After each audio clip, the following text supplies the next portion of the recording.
It's hard, right? And I'm not gonna like sugarcoat it. I get really emotional because it's like constantly fighting for so little sometimes. Getting home later that day and my dad telling us, well, they're gonna deport me, or they're gonna keep me in jail for a really long time, so we have to make a decision as a family to leave.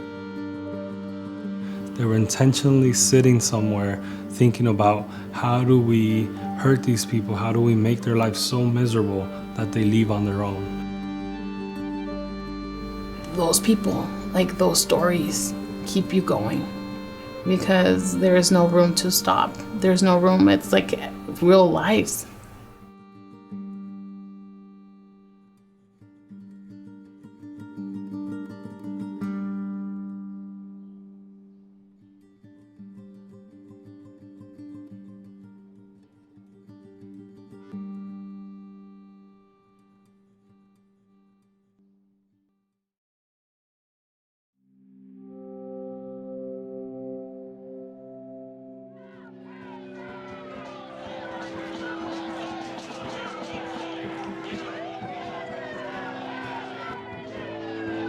When SB 1070 was being debated, I was watching it on TV, and it clicked, right, that it didn't matter that I was a good immigrant or that I was a good student, that, you know, I had been kept my head down for several years.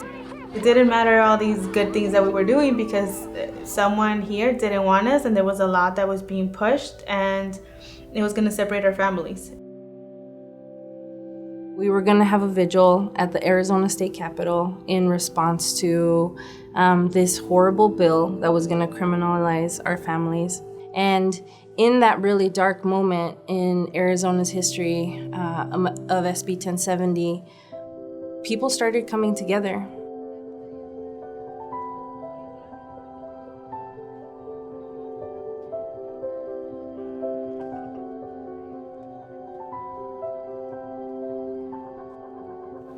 We made that shift. We decided that the only way we were going to survive is to organize our communities and defend ourselves. What was a symbol of fear became a joyous rebellion because that fear turned into a fight. The country, the world was looking at Arizona, and we fought back. And this amazing idea of the One Arizona Coalition formed.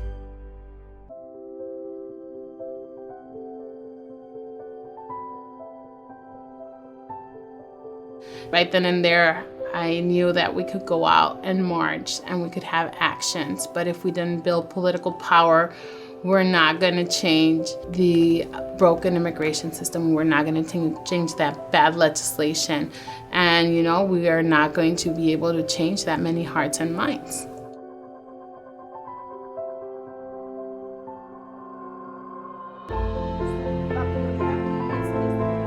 What we found is that people are worried about how to put food on the table every day. They're worried about safety. They're worried about all these things that they didn't see the connection between their everyday struggle for survival to the political process. The demographics of this country are shifting. We need our people to be ready.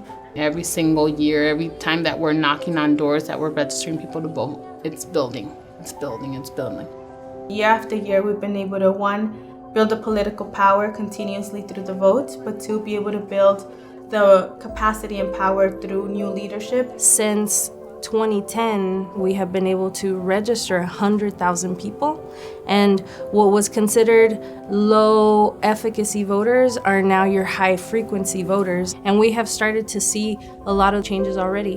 We're transforming school boards, we're transforming city councils. All the things that we dreamed about are things that are finally, 5 years later, starting to become a reality, such as One Phoenix ID.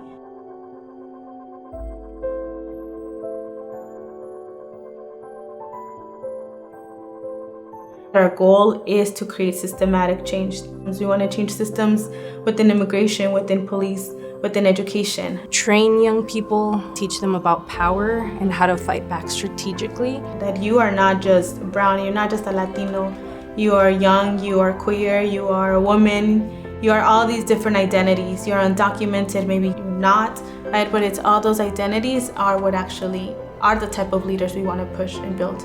Because on the ground is where we have to build power to really change this nation. It's already begun. The change has begun, and it's nonstop. It can't stop now. It won't stop now. You've seen people kind of gain that strength as we become organized. And that's the most beautiful thing. If that isn't, that's the best victory we can get. The engagement of our community is already there, so we need to keep growing. For a really long time, we've had the numbers. There hasn't been the investments, and we haven't been able to realize our power. But I think more and more, as more youth are coming, as more leaders are being built, as there's more people at the doors making that connection between our families, that power is going to continue to build, and that sleeping giants will come. This year, the legislature tried 13 anti-immigrant laws, and we're only able to pass one. We were able to defeat 12 of them. Our organizations are booming. There's young leadership, people that are part of the community, that are connected to the community. Our movement is stronger. Our people are more empowered and ready to take on the fight. So we are definitely in a better place, but there's still a lot of work left to be done. Our fight is a long-term fight. We have to change the culture. We have to educate our communities. We have to be consistent and persistent voters. The true victory is when our communities are free from criminalization, when our communities are able to live with dignity.